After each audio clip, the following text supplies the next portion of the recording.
Mercy. Mercy.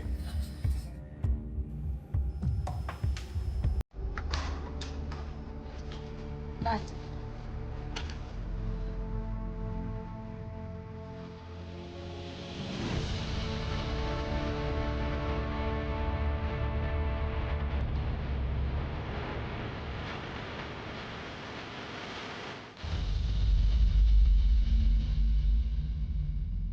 Who's the father of your child?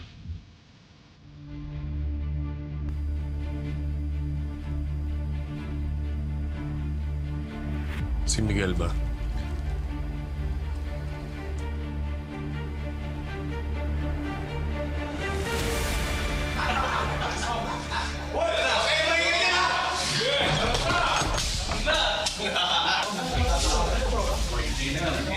Boss!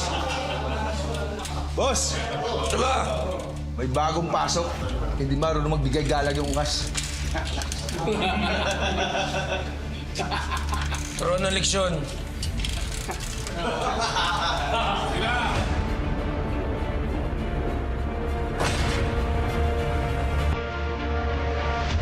So, sino?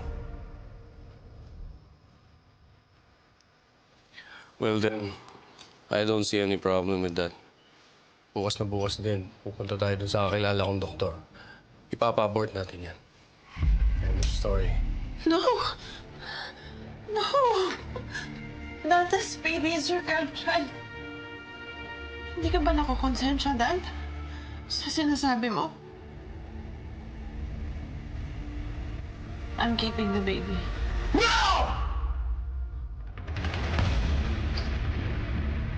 We'll never make decisions in this house. You hear me? I won't let that baby ruin our relationship with Aguirres. Ngayon na ba?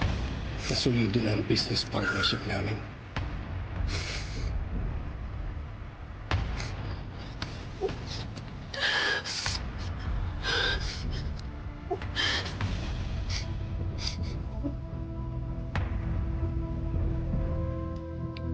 Pero Dad, please, huwag mo idama yung anak ko.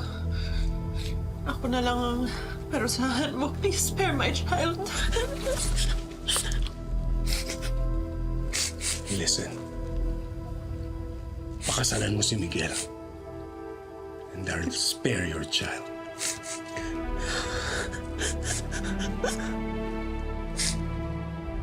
Hindi naman niya malalaman na buntis ka eh. I'll take care of everything. All you have to do is attend the wedding. Hindi ko kaya magsinungaling, Dad. Hindi kaya ng konsensya ko manloko ng tao.